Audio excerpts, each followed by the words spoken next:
I don't know what he's been eating. Either way, it hasn't ended well.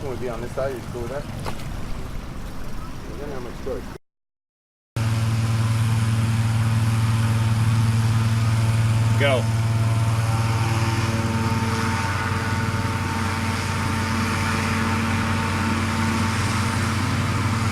Good.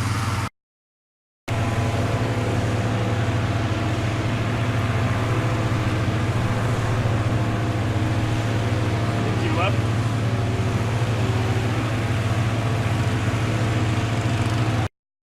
Turn! Turn!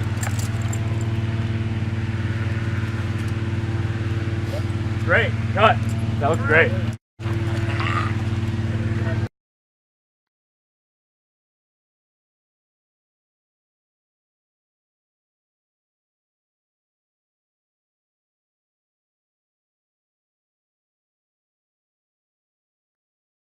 When we get out there, Spiro, the ocean bounces a lot of light up in here. Okay, good. There he is. Good. How you doing? Good. Good. Yeah. All right. Yeah. How far It's gonna be fun. Hey. How fast Not do we like want that. How fast do we want to be going? Because her hair Probably. is going to be going. Go. Yeah, that's what they want. Everywhere. Yeah, you can stop. I asked for that to be like about half an hour. That's what I'll be doing. And then getting ready. And then he comes and takes you.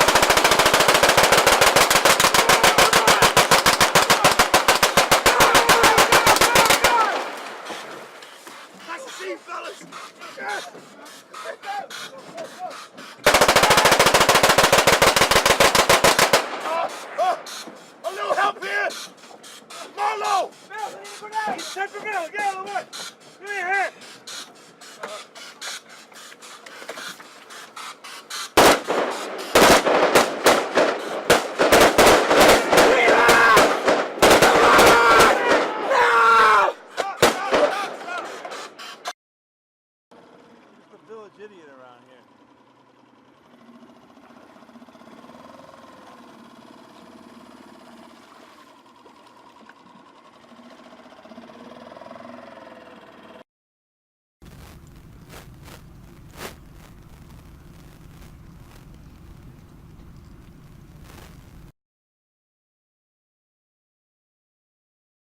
I'm a big lover of myth, and every movie that I've done in the last couple of years has all been rooted in stories that are much older than the contemporary telling of them.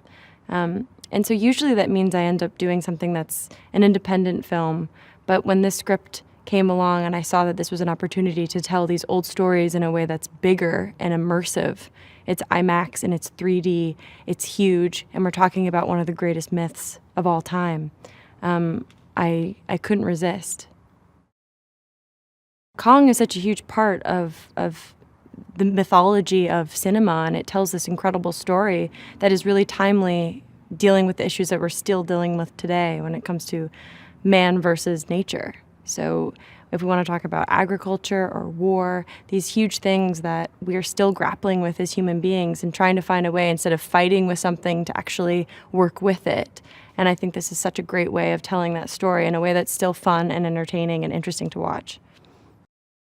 I think there's something really beautiful about the fact that Kong is king. I mean, he's the biggest thing on this island, and yet he doesn't choose to use that power in a way that's harmful. He defends when he needs to, but for the most part, he's actually a quite peaceful character. So I think there's something quite lovable and redeeming about that fact, that it kind of reminds me, maybe this is a stretch, but I just remember the first time I ever was with an elephant. And I was like completely intrigued and totally terrified at the same time. Like I kept taking a step closer and then running away and then coming up closer, because there's this gentleness to their soul, but at the same time you know that they are the one with the upper hand. They can crush you at any moment, and yet they don't, and there's something really wonderful about that.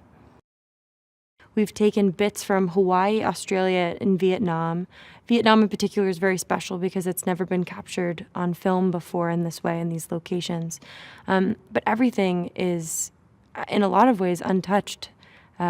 We're trying to get nature in its raw form and its wildness, and show the diversity of the island. That the island isn't just a place that looks specifically like one thing. As you continue to travel through it, you see the variations.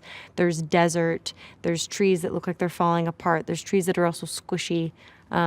There's rivers, and so having that play of there being parts that are more dry and parts that are more lush add to a texture of the film.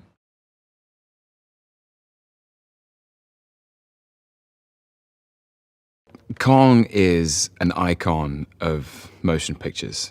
He's an icon of the cinema. He's been present in people's imagination since 1933, certainly in the minds of audiences and people who love movies. And I think Kong represents so many things. He is the mystery of the unknown, and he is a terrifying force of nature who is also a sentient being with an intelligence we don't understand. And I think we're captivated by that. We're captivated by Kong's power and majesty. Kong has been reconceived as a myth come to life, an idea in the mind of man that could not possibly exist. The answer to a theoretical equation. And he is truly monstrous in size and scale and scope. He's 90 feet tall, so therefore so taller than people have been used to. He is, and his power is unknown. And I think the journey of Kong in Skull Island is that he goes from being a figure of terror, an alpha predator who seems to be a destructive threat, but he becomes an emblem of the natural order. Conrad is a British SAS tracker, someone who is trained in military reconnaissance and recovery, who is a kind of lone warrior, a survivor, and his special skill is recovering lost soldiers. Because of his affinity with the natural world, he knows how to read the terrain, understand the jungle, and he's a professional tracker. No Man Left Behind. This film will be an immersive spectacle. I think it will be breathtakingly beautiful. It'll be the most thrilling action. It'll feel very rugged and raw and exciting.